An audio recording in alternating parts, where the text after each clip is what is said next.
to all. On behalf of High Commissioner of India, Dhaka, and Honorable High Commissioner Srimati Riva Ganguly Das, I would like to welcome all of our esteemed speakers for today on this digital platform book reading event of the very precious book, The Unfinished Memoirs, an autobiography of Bangabandhu Sheikh Mujibur Rahman. Some extracts from the book will be read by our speakers, and then there will be a discussion on those extracts. This event is being held to mark the birth centenary year of Bangabandhu Sheikh Mujibur Rahman, father of the nation of Bangladesh. In the panel, we have chairing the panel will be our Honorable High Commissioner, Srimati Riva Ganguly Das, and the esteemed panelists are Professor Dr. Fakhrul Alam from Bangladesh. He's UGC Professor, Department of English, University of Dhaka, and the English language translator of the book, The Unfinished Memoirs. We have with us Dr. Rajagopal Chakraborty from India. He's head and professor, Department of South and Southeast Asian Studies, Calcutta University. We have with us Mr. Syed Badrul Ehsan from Bangladesh. He's right now in London. He's distinguished editor of the Asian Age and author of the book Sheikh Mujibur Rahman. We have with us Dr. Subhayu Chattopadhyay from India, faculty member of Vishwa Bharati Department of History. And then we have with us Ms. Sadaf Das. He's a poet, entrepreneur, and one of the co-founders of the globally famous Dhaka Literature Festival. I'll definitely brief you more about our esteemed speakers later on. Before that, I would like to request our Honorable High Commissioner, Ms. Srimati Riva Ganguly Das, to do her opening remarks. Ma'am, thank you. Good evening and warm welcome to everyone. I hope I'm audible. This is something we have to ask. Yes, you are. You are. A very warm welcome to our very distinguished panel who will be taking part in the book reading and discussion on The Unfinished Memoirs, which is the autobiography of Bangabandhu Sheikh Mujibur Rahman. As Dr. Nipa Chakraborty just mentioned, we are doing this book reading on the occasion of Mujib Borsho, the 100th birth anniversary of Bangabandhu. Many plans were made for celebrating Mujib Borsho. However, due to COVID pandemic, we have had to reorganize. The government of Bangladesh has reorganized many of the programs. I'm absolutely delighted that Professor Fakhrul Alam, the man who has been behind the translation of Unfinished Memoirs, is with us today to take this book reading and discussion forward. Friends, when Bangladesh celebrates Sheikh Mujibur Rahman's life, India also takes pride in staking a claim on Bangabandhu. He belongs to us too, and we are privileged to be a close neighbor of Bangladesh. You all know that Bangabandhu is revered as much by people of India as he is by people of Bangladesh. My own earliest memories of Bangabandhu is listening to his amazing speeches on All India Radio when I was a little girl, and I did this with my grandfather. I remember the electrifying effect his speeches had at home, and especially on my grandfather. Though I was too young to really understand the importance of what was going on in our neighborhood, I did understand the impact it was happening. It is therefore a very humbling experience on my part to be participating in this event to celebrate Bangabandhu's life as the High Commissioner of India. Friends, Bangabandhu is the architect of modern Bangladesh. He is one of the most influential and courageous leaders of the 20th century. He championed the cause of democracy, secularism, social justice throughout his life. His sacrifice for Bangladesh continues to be a source of inspiration for millions of people all over the world. He fought to bring smiles on the faces of Bangladeshi people and to build a Shonar Bangla, a golden Bangla. Today, under the able leadership of Honorable Prime Minister Sheikh Hasina, his daughter, Bangladesh is marching ahead to realize Bangabandhu's dream of Shonar Bangla. As a close neighbor and friend, we feel extremely proud of Bangladesh's many achievements, particularly in the economic and social sector. The history of our two countries is intertwined. As we reflect back on Bangabandhu's legacy, we can say that he was the architect of India-Bangladesh relations. We are privileged to be a partner as Bangladesh marches ahead to realize Bangabandhu's dream. When the people of Bangladesh were suffering immense hardship and sacrifice and fought for the freedom of this country, it was Bangabandhu Sheikh Mujibur Rahman whose powerful message kept the hope amongst his people alive and proved to be the inspiration throughout the liberation war. India has stood firmly by Bangladesh since 71 and will remain so in future. When we recall those days, we also remember that thousands of people escaped unimaginable horror and misery and poured into India during the period of the Liberation War. The people of India opened their homes and hearts to them. Today, India stands firmly by Bangladesh as a committed partner and friend. It is our privilege to host this book reading with such a distinguished panel. The Unfinished Memoirs is, in a sense, a tribute by a daughter to her father, which is so evident from the touching preface of the book, which has been written by the Honorable Prime Minister Sheikh Hasina. I end my remarks with a quote from the speech which was given by Honorable Prime Minister Shri Narendra Modi on 17 March at the Mujibur celebrations, which was done through a video link. He said, Bangabandhu means a leader of courage, a man of conviction, a sage of peace, a champion of justice, equality, and dignity, a hand of defiance against brutality, and a shield against coercion. Thank you very much for participating in this panel. Thank you. Thank you, ma'am. Thank you so much. Now, I would like to request Professor Dr. Fakhrul Alam. Before that, I would like to give a very few details about him. Professor Dr. Fakhrul Alam is an UGC professor in the Department of English, University of Dhaka. He received the Bangla Academy Puruskar for translation in the year 2013. His publication include Essential Tagore, Imperial Entanglements, and Illustrator in English, and a lot of others. Interestingly, he is the English language translator of the book which will be read today.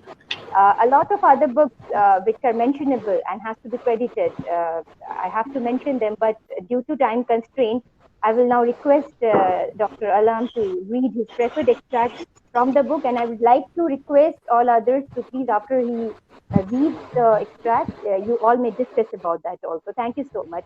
Dr. Alam. Thank you very much, Nipa, and good evening, Shubh Sandhya, Shabaike, Shubhecha. I'll begin this reading. I think I'm delighted that I'm to be part of this reading. I'll begin by reading the first three paragraphs, the opening section of Unfinished Memoirs. My friends keep telling me, why don't you write your memoirs? My colleagues keep saying, write down your experience of politics. It will prove your opinions one day. Since you're idle, so my wife told me one day while sitting with me in a room within the jail gate, since you're idle, write about your life now. I told her, I can't write. And in any case, what have I done that is worth writing about? Will the public benefit from the stories of my life? I haven't been able to achieve anything. I guess all I can say is that I have tried to sacrifice a bit of me for my principles and ideals. One evening, my jail warden locked my door from outside and left. From inside the small room of Dhaka City Jail, I looked at the sky and thought I to Sarwardi then, of how I came to be acquainted with him, how I had become intimate with him, how he taught me the essentials of political life, and how I came to earn his love. Suddenly it occurred to me, what if I wasn't able to narrate even skillfully? Would it really be awful if I wrote down whatever I could remember? At least I would be able to while away time that way. Often in pain, my eyes would tire from reading books and newspapers all the time. And so I took a new notebook and started to write. I found that I could still recollect many things. My memory was serving me well. Perhaps I would get a few dates wrong by a day or two, but I was hopeful of getting the events down more or less accurately. Renu, my wife, had brought me some notebooks and left them for me with my jailers. They had vetted them and allowed me to keep them. Renu too reminded me once more what I should do with them. And so this day, I've started to write my memoir. That's as much of the extract want to read, but I like to say that when I started translating the book, I was given 30 pages. So I never read the complete manuscript. I read the first 30 pages and then the 30 pages. I read this and I was immediately attracted. As an English person, it made me thought of John Bunyan and Bunyan's famous autobiography. It also reminded me of Mahatma Gandhi's autobiography, which was written in Hindi but translated My Experiments with Truth, and also Nelson Mandela's Conversation with Myself. And I think this book is in the tradition of those great biographies. It also reminded me of how much Bangabandhu sacrificed for Bangladesh. He spent almost 5,000 days in jail. 13 years of his 55 years were spent in jail. It reminded me of one of my heroes, Henry David Thoreau, whom actually Bangabandhu quotes in his second book, Prison Diaries, that for a just man, sometimes a prison is a just place, something like that. And it makes me think of how he captivated me through his writing as he did through his speeches. Riva was talking about his speeches. Her excellency, I was talking about the speeches and hearing them. I was captivated too, but I was captivated with Bengali. And I think it's a great privilege for me to have been chosen to translate the unfinished memoirs and prison diaries. And then the book, which is now going to be translated, again, because of them. Thank you very much.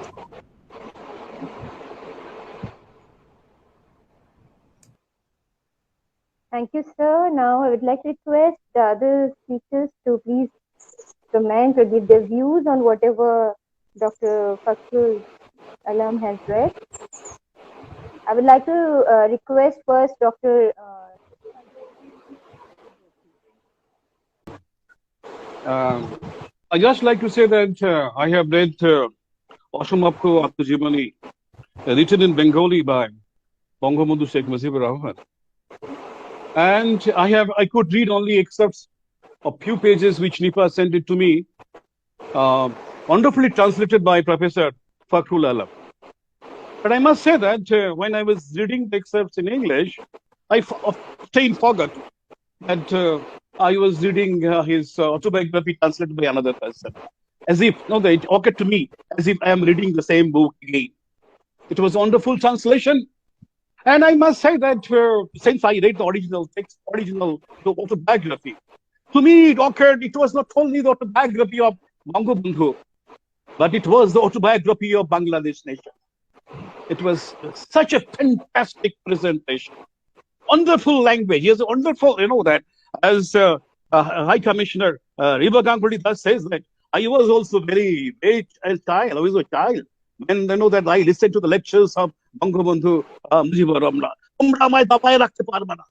That he has a wonderful skill about the mother tongue. And today, that when my time comes, I will read not only the translation by Professor Fakhrul Alam, but a few lines written by him, same lines written by him in his Autobiography. But here, Dr. Fakhrul Alam, I have a question. That he says his wife is Renu. And as I remember his Autobiography, he says Renu is the pet name, family name of his wife. I don't know that I have not seen anywhere in the book the formal name of Renu. You have said his wife Renu, but not it was the pet name. What was the formal name, if you could tell that? It could be knowledge for all of us, yes. Right. Can everybody hear me?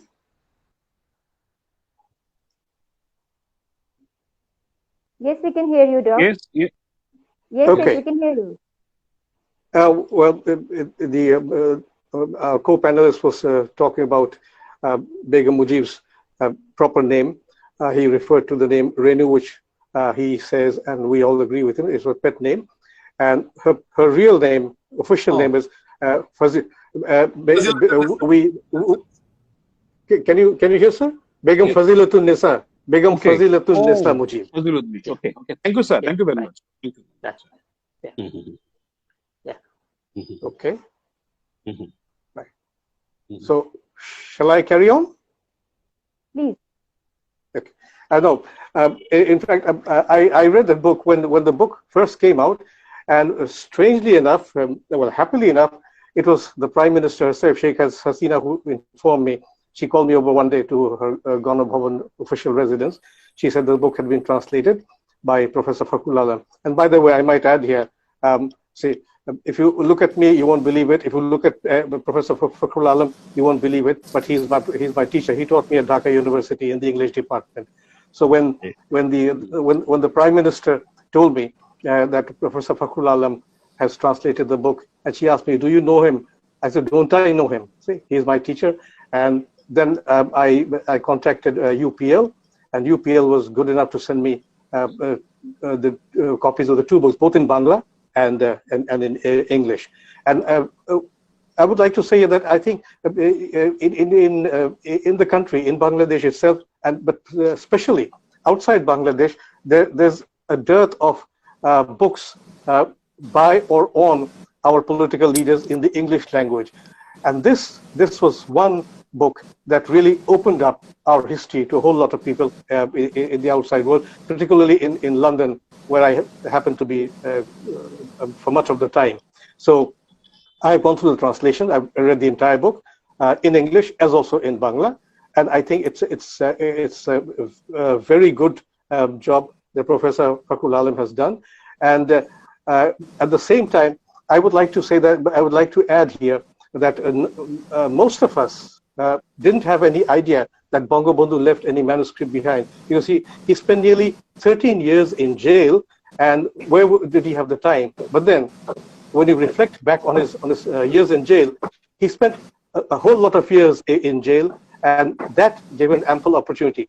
It's very fortunate that the Prime Minister was able to retrieve these manuscripts, these handwritten manuscripts, 21 years after Bangabandhu's assassination. And I would say that it is a fantastic book and a very good translation, which we have already let the world in, and the book has been distributed through our various embassies abroad to places around the world. And here in London too, I've come across people who have discussed the book with me. Thank you very much. Thank you, sir. Now, I would like to request Dr. Subhayu if he wants to say something on whatever Dr. Fakhrul read out. Yes, ma'am. Am I audible? Yes, you are. Okay. Thank you all. What I'm trying to say is that I have gone through some pages which were sent to me. I'm very unfortunate that I haven't got the copy of the full book yet. But from the translation, what I found is that it gives a flavor of familiarity. You can very well understand the growth of the nation through the portrayal of Sheikh Mujib. So in that way, the language is so lucid, and it's a reader's delight to have the book with him or her. Thank you. Thank you. Ms. Stars, if you have something to say, you may kindly. Oops. Thank you very much for having me on this August panel. It's a great honor for me to be here. I think having this very important document in English is a great contribution to letting the world know about Bangabandhu Sheikh Mujibur Rahman's place in history. You know, the war itself was fairly short, but the fact that there were decades of work behind our eventual independence. I think this is an important document contributing to knowledge about this, all the events that took place leading up to it. So I think that it's really good that, you know, this is being celebrated today here, and hopefully people all over the world will be able to read it and get much more clarification. Thank you, Ms. Stars. I would like to ask our Honorable High Commissioner if she wants to say something on this. Or should I continue with Dr. Rajagopal Chakraborty now? Yeah, I think I will reserve my comments till the end, Right, so ma'am. maybe the readings can continue. Sure, ma'am. Thank you. So now I'd like to request Professor Dr. Rajagopal Dhar Chakraborty, a few details about him because I know it's not possible for me to read out all the details about all our esteemed guests today because it will take them 2-3 days for me. So very few details. Professor Dr. Rajagopal Dhar Chakraborty is the senior most professor of Calcutta University. Till recently, he was the director of the Indian Institute of Social Welfare and the Business Management, the first business school set up in India. He had been registrar and professor of economics and demography in University of Calcutta. He has taught in various universities of India and abroad. He was visiting professor of London School of Economics and Political Science. He's recipient of the prestigious Ford Foundation Asia Fellowship. He has several publications in his credit. I would like to now request Dr. Rajagopal Dhar Chakraborty to read out his preferred extract. Oh, Thank you. thank you, Nipa. I would like to read last paragraph of page 51, and then I will go back to his original Asomapto Attojibani and read a small paragraph. We Bengali Muslims have two sides. One is our belief that we are Muslims, and the other that we are Bengalis. Instances of envy and treachery can be often found in our history. Surely no other language in the world has the equivalent of the Bengali word for envy. Translated literally, the word would mean mortified at another's good fortune. You will find words such as envy and malice in all languages, and these are qualities people all over the world have. But only Bengalis are stricken by grief at another's prosperity. They are never happy to see their brothers do well. That is why Bengalis have been oppressed by other races throughout the ages, despite being blessed with so many other good qualities.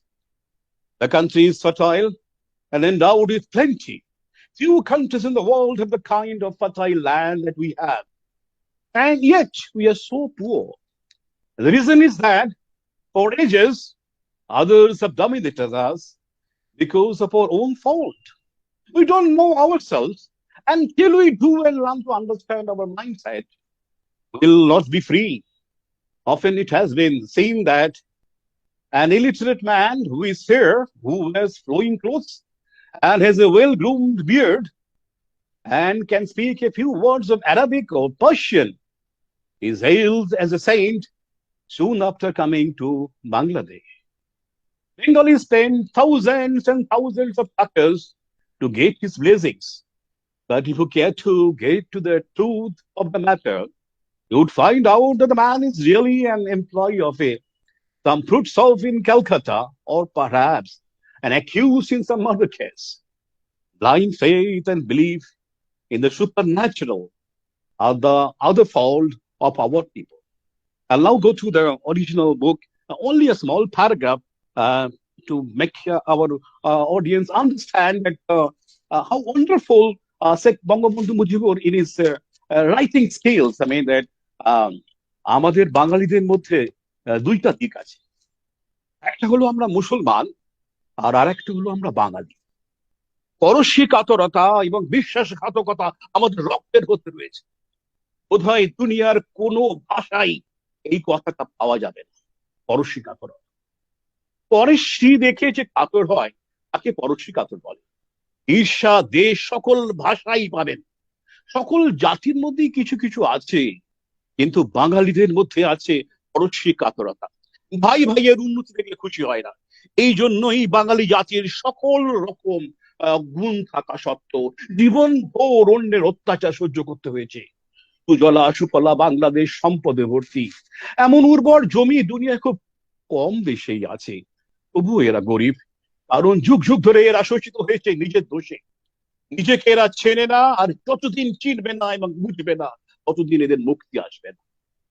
অনেক সময় দেখা গেছে একজন অশিক্ষিত লোক, লম্বা কাপড়, সুন্দর চেহারা, ভালো দাড়ি, সামান্য আরবি ফার্সি বলতে পারে, বাংলাদেশে এসে পীর হয়ে গেছে। বাঙালি হাজার হাজার টাকা তাকে দিয়েছে একটু দোয়া পাওয়ার লোভে। ভালো করে খবর নিয়ে দেখলে দেখা যাবে ওই লোকটা কলকাতার কোন ফলের দোকানের কর্মচারী অথবা ডাকাতি বা খুনের মামলার আসামি। অন্ধ কুসংস্কার, অলৌকিক বিশ্বাস বাঙালির দুঃখের আর একটা কারণ। ধন্যবাদ। Thank you. Thank you so much, Doctor. Now I would like to request our other panelists to please give their comments on this. Dr. Fakhrul, you may first speak. Well, all I want to say is that it just makes me love Bongo again. It's so, again and again, every time I read this passage, it's such a marvelous passage. And Dr. Rajgopal read it very well in Bengali and in English. I really like the way he put it. There's so much life in the man. There's so much humor. There's such a lively intelligence. The intelligence flickers in every line. And so, he's also always a man talking to men. And so I think all of that came out in the reading, as I think in the original, and of course I've tried to capture some of it in the translation. Now I would like to request Syed Badrul Sanji, you may comment on this, please. Yes, can you hear me? Yeah, we can. Yes, the passages that were just read in English and Bengali, they reflect Bongo Bandhu as a keen observer of Bengali society. And you see, at that very early stage in his political career, he was aware of the weaknesses of the Bengali nation, and that was very, very important. That was rather telling in the sense that from there on, he set out to mold Bengali society, and at the same time make sure that this society gained a political voice in the years ahead. So his idea or his impression about Bengalis of the society of which he was a part was that it needed to be molded according to certain specifications, and among the basis of those specifications was the growing secularism in Sheikh Mujibur Rahman, and from then on he would.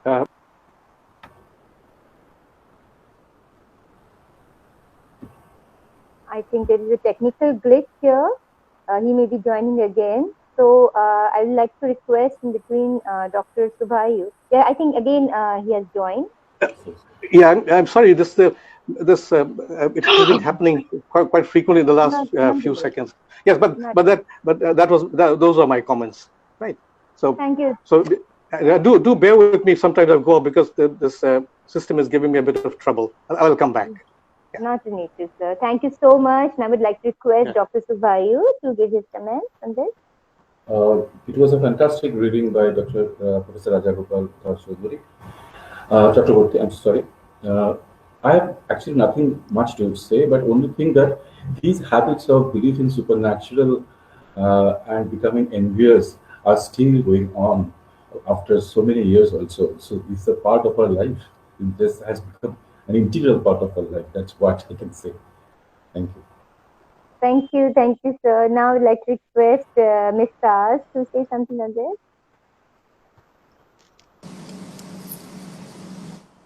I just want to say it's a great reading and really rings true for us Bengalis. It's great that even though he fought tooth and nail for the rights of Bengalis, he could still see us for who we are, but full of passion and a lot of feeling in that reading. And I think it conveyed probably a fraction of the original. Thank you, Mr. Now I would like to go to the next extract, and that will be, I'll request Syed Badrul Sanji. Before I request him, I would like to brief a bit. Syed Badrul Sanji is distinguished editor of the Asian Age and the author of the book Sheikh Mujibur Rahman.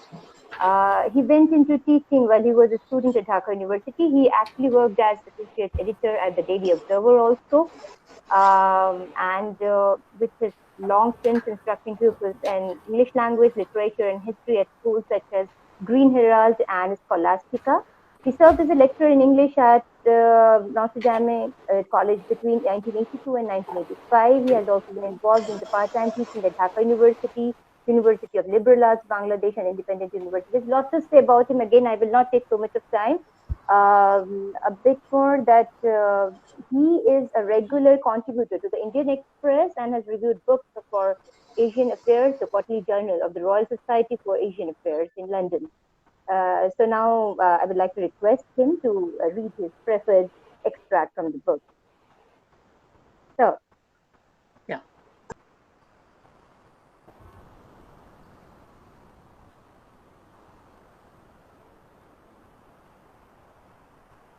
Are you here, sir? I think again there is a technical glitch. Yeah, he has again joined with us. I'm so sorry. The system is really irritating me. Anyway, I'll be reading a couple of brief paragraphs from page 104. So here it goes. Bengali was the mother tongue of 56% of the people of Pakistan. Thus, it should have been the only state language of the country. Nevertheless, we wanted both Bengali and Urdu to be state languages. Urdu was not spoken in any of the provinces of Pakistan. But if this was the language that our brothers in West Pakistan wanted as a state language, why should we oppose their wishes? But those who wanted Urdu as the only state language had just one argument to back them. It was, they said, an Islamic language. But we could not figure out how Urdu ended up becoming an Islamic language. A couple of paras down, Bangabandhu talks about seeing Muhammad Ali Jinnah in Dhaka. On 19th March, when Jinnah landed in Dhaka's Tejgaon airport, thousands of people went there to greet him. I remember that it was raining heavily that day. We had all got drenched in the rain, and yet we wanted to greet him in our wet clothes. Jinnah went to the racecourse ground and declared at a huge meeting, Urdu will be the only state language of Pakistan. Some 400 or 500 of us students were sitting in one corner of the field. Many of us raised our hands in protest and shouted, no, no. Later, when he went to Dhaka University's Convocation Center and again announced Urdu would be the only state language of Pakistan, the students sitting in front of him shouted, no, no, no. Jinnah paused for about 5 minutes and then resumed his speech. I believe this was the first time that Bengali students had dared to oppose him. Thank you. Thank you, sir. Now I'd like to request Dr. Alam to comment on this. Well, it's amazing when you read Bangabandhu's books. He from the beginning he wouldn't say East Pakistan. He was really opposed to that. He would say East Bengal, but he also wrote Bangladesh way back when. And when he went out, what he would miss was Bengali food more than anything else. And when he went to China, the first trip that he took overseas, he and Manoj Boshu, the great Bengali novelist, both of them spoke in Bangla in this international conference. So this is a wonderful passage, which Badul read out so well, which brings out this part of Bangabandhu and of course our country, Bangladesh, where which originated with Jinnah's declaration, but also 21 February. So the passage is such an apt one, and Bangabandhu's emotions, his feelings for the language come out so well. Thank you so much, Doctor. And now I'd like to request Dr. Chakraborty to comment on this. Thank you, Deepa. Thank you, Dr. Badul Alam, for the wonderful reading. I just like to say that, I have two comments to make, in fact. One is that we have more Urdu speakers in India than in Pakistan. Today, around 54 million Urdu speakers in India, while 16 million in Pakistan. So Urdu was never a language of Pakistan. Urdu, in fact, was a language of India. That is one point that I would like to share. Another is that the Bangabandhu's love for Bengali. Then he has the guts to protest in front of Jinnah and no Urdu. The students, he could raise a protest in front of Muhammad Ali Jinnah, the powerful man at that point of time, to say that no Urdu. So that Bangladesh is boastful of its language, and we are boastful. All of us who were panelists here, Bengali is our mother tongue. And I am boastful and thankful to Bangabandhu. I remember that BBC made a survey sometime back. I don't know when, probably 2004. And Bangabandhu was placed above Rabindranath Tagore.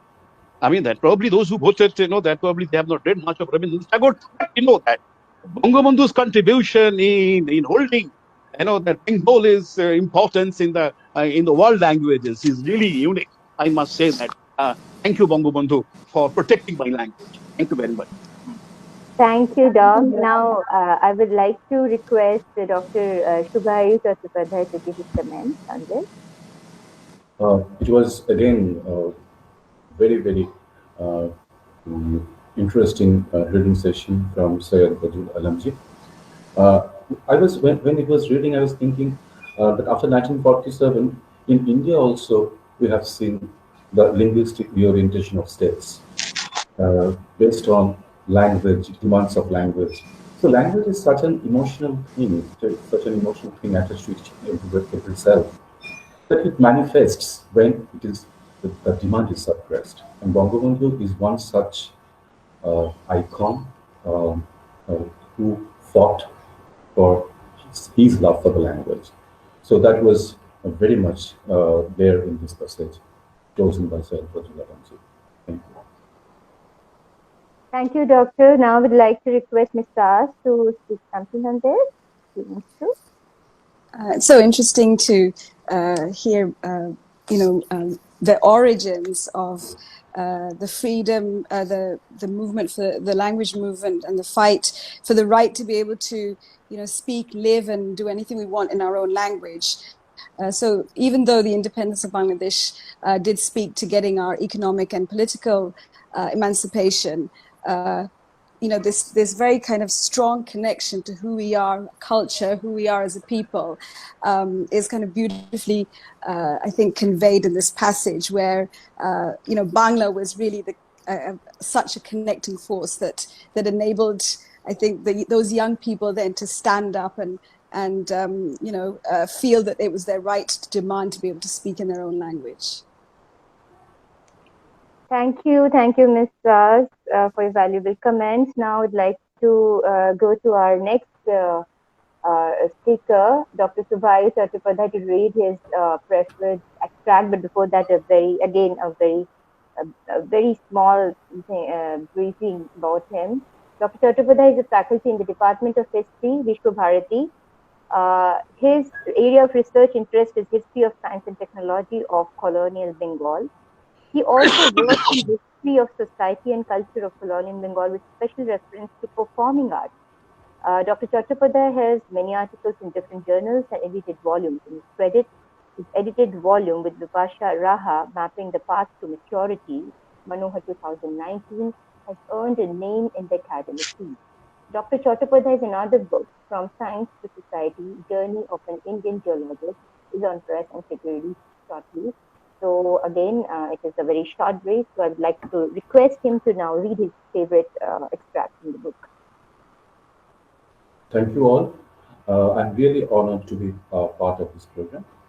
I have chosen a very small paragraph from page 119, and I think that will be in continuation of Syed Badrul Alamji's reading session. Mr. Abbasuddin sing Bhattian songs as we crossed the river. When he was singing those songs as we crossed the river that day, it seemed to me that the gently lapping waves were entranced by his singing. His disciples, Shorab Hussain and Bedaruddin, had managed to keep this style of singing alive to an extent. I had become Mr. Abbasuddin's devotee by this time. He told me at one point, Mujib, there is a conspiracy afoot against the Bengali language.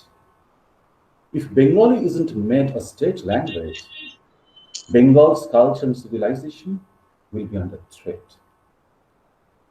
The songs that we have appreciated so much today will lose all their charm and melody. Whatever happens, Bengali must be made the state language. I pledged to him that I would try to make it our state language and have done my best to achieve this goal. Thank you.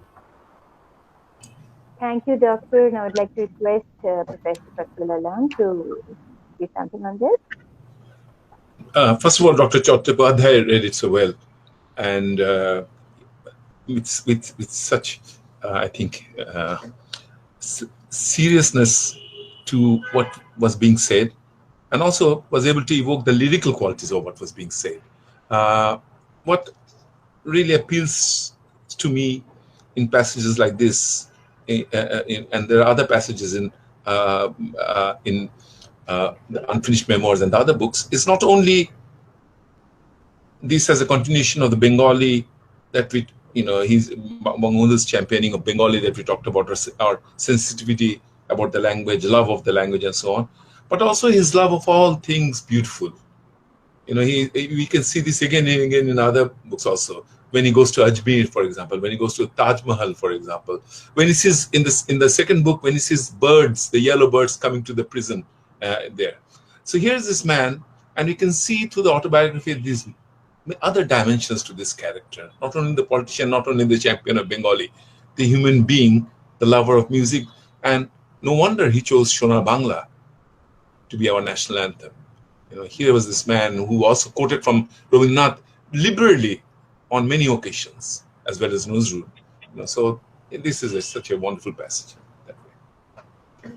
Thank you, Dr. Alam. Now I'd like to request Dr. Rajagopal Chakraborty to please speak on this.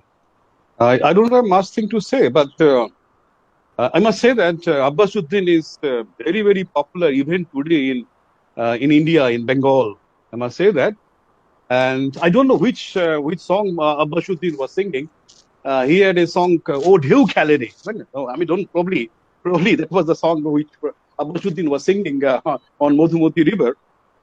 Is extremely popular even today, I must say that. And you see that Bangabandhu was not only a lover of the language, but he was a lover of the music. That he could remember that how the river was flowing to the tune of the song by Abbasuddin. So, and I must say whatever I said before, that I'm thankful to Bangabandhu, that for protecting Bangla, for making Bengali. We Bengalis today probably the third or fourth in the world. I don't know. Somebody might confirm. We are fourth, not beyond that. We together, the Bengalis of India and Bengalis of Bangladesh. That have we lost to Urdu, probably our importance would have gone. So we are all thankful to Bangabandhu because he has such a love for his own mother tongue, and he has created Bengalis in the world, which constitute fourth or fifth language sect in the world. Thank you very much. Thank you, Doctor, for your precious comments. Now, I would like to request Ms. Sas to give her comments on this, please. I just think it was beautifully read out, and I think it kind of encapsulates what so many of in Bangladesh. I guess so much of what is part of us is this rich and wonderful cultural and literary history that we have, and it's part of us. Thank you, Ms. Saz. I would again like to request you only to read your favorite extract, but before that, I would like to give very few details about you. Sadaf Saz is a poet, writer, women's rights activist, director, and producer of the very famous Dhaka Literature Festival.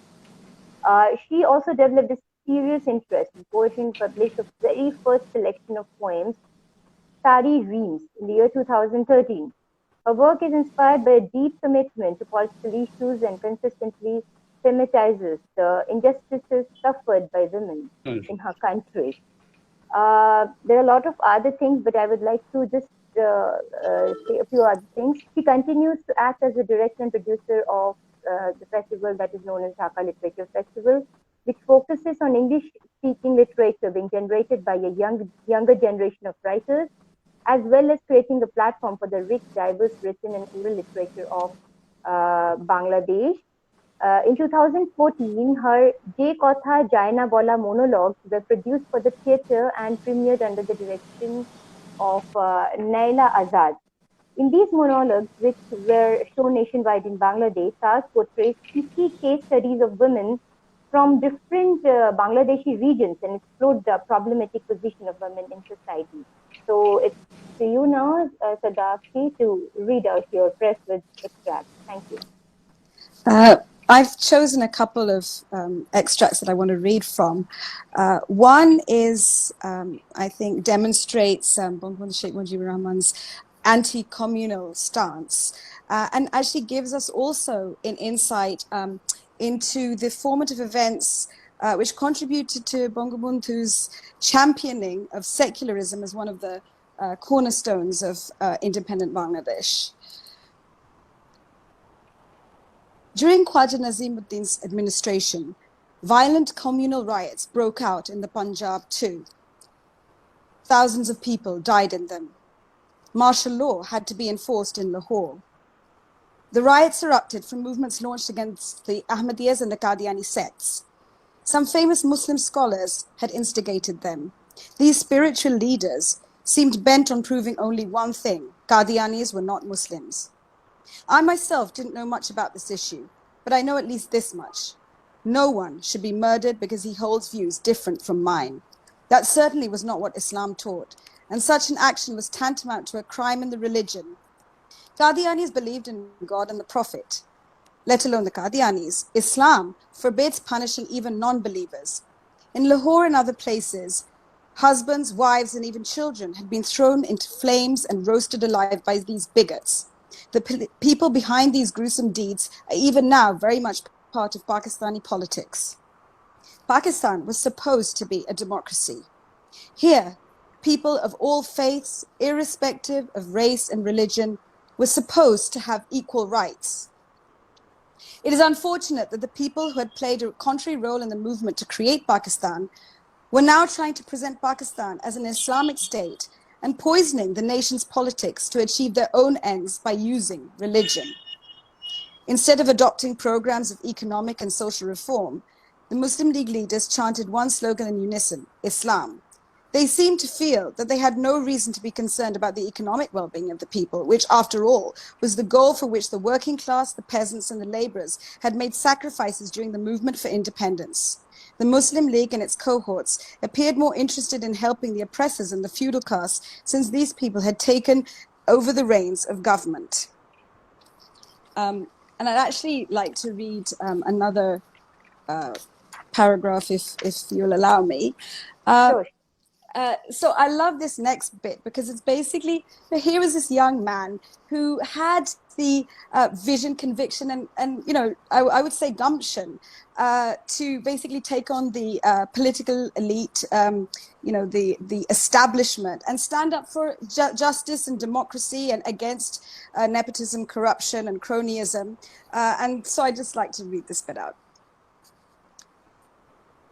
Maulana Bhashani and I and our colleagues decided there was no time to waste. We concentrated our energies on building up the Awami League. We toured the districts, subdivisions, police stations, thanas, and villages, and managed to raise an army of devoted and selfless workers. Under the leadership of the Students' League, the students managed to stand up against the mighty Muslim League. The country was reeling under corruption and nepotism in the administration, which had taken an extreme form.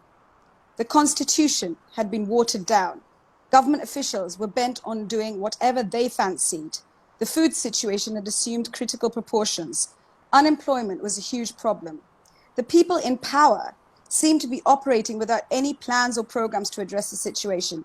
It was as if they were happy as long as they managed to hold on to power. Whatever the ministers of the East Pakistan government went to speak, people stayed away. No one in the province had forgotten the events of 21st February 1952. We tried to build public opinion in favor of drafting a new constitution. We were bent on making Bengali a state language and getting autonomy for East Bengal, and would not compromise on these issues. Around the same time, Mr. Fazlur Rahman tried to introduce a way of writing Bengali using the Arabic script. We were able to create public opinion against this move. Some Muslim League leaders were attempting to impose a centrally based government on the entire country through covert propaganda. The Awami League, on the other hand, was working to implement a government based on confederation and regional autonomy and was trying to convince the people of its advantages. Thank you. Thank you, Ms. Raz. I would like to request Dr. Alam to give his comments on this. Well, again, Sadaf read so eloquently.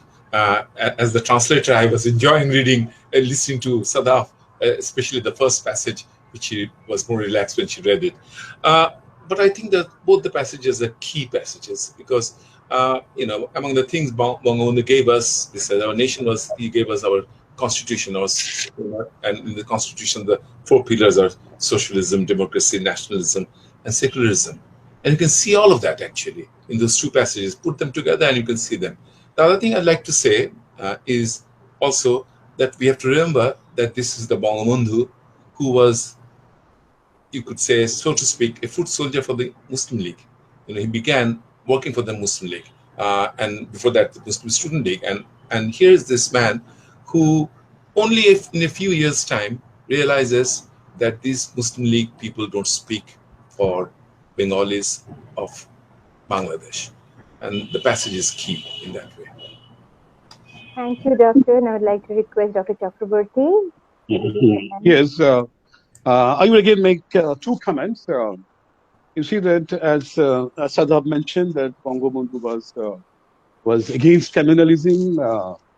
And yes, it is true. And he was not only against communalism, but he also believed that the Bengalis are against communism. As I have read from up to Autobiography, I have seen that there he says that Bengalis are knowledgeable about politics and they're very much concerned about their political situation. And they love their religion, but would never allow themselves to be made fools by the people who are interested in using Islam for political gain. That was, he mentioned somewhere in Ashram of Mujibur. Another thing, that although we could not discuss about it as yet, Bangabandhu, I must say, he was a socialist. He was a socialist, that if you read his book, Autobiography, carefully, and he that his love for socialism was emphatic in various places. And in one paragraph, probably he mentioned that I'm not a communist, but I'm a socialist.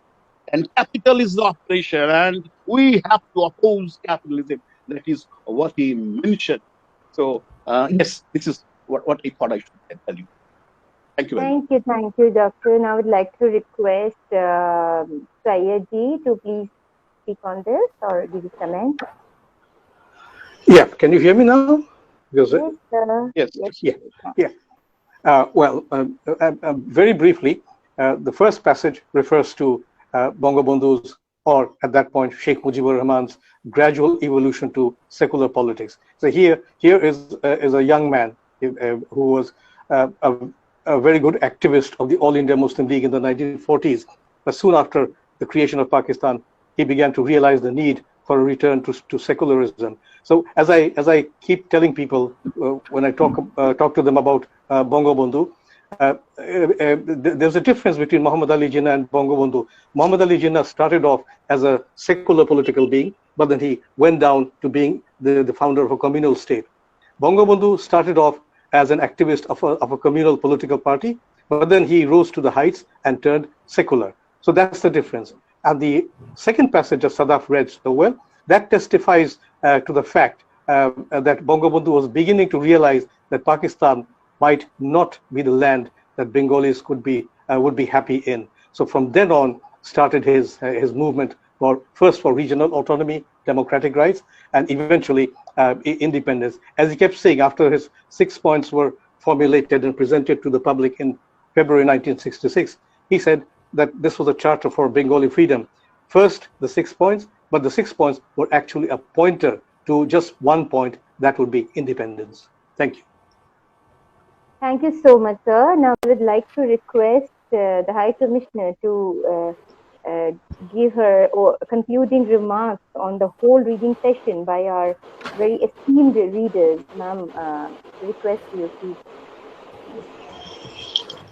Thank you, Nipa, and thanks to all the very distinguished panelists.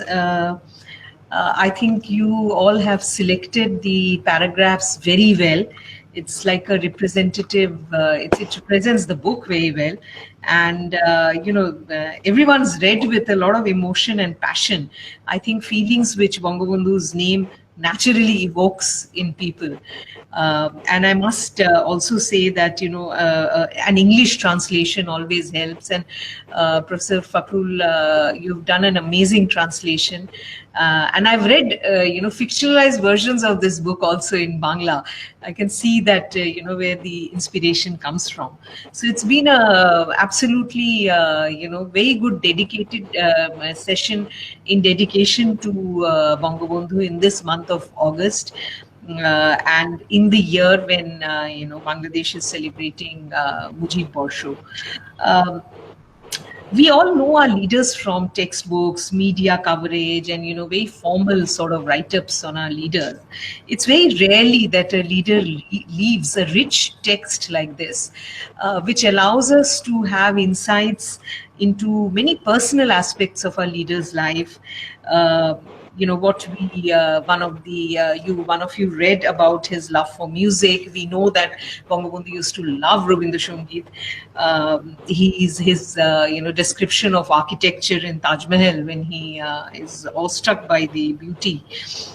His amazing observation power, which was also read out today, and especially the envy paragraph. Professor Fakhrul, you must have really struggled with that translation. It is difficult. That must have been really tough. Also, there is a bit of self-introspection in these manuscripts. I was just wondering when, listening to all of you, whether anyone knows if he got a chance to edit what he write. I would suspect he wouldn't have. He was such a busy person. I'm amazed that he actually wrote all this. And it is also amazing that, the manuscripts has been found after so many years in this pretty much preserved form with a continuous flow of, in a chronological order, in a sense, of his life. This really brings a leader very close to the people, because the formality of the leader and the people goes away when you get to know these the leader's thought process and the everyday concerns of his life. What I also see from the unfinished memoirs and the paragraphs that you read, especially the para that you read, Professor Alam, right in the beginning, that, leaders also have normal lives. They have normal feelings, they have normal concerns, but the amount of sacrifice that they make and their families make. In this book, you see repeatedly how he's torn, when he has to leave the children behind, and, he spends so much time away from his family.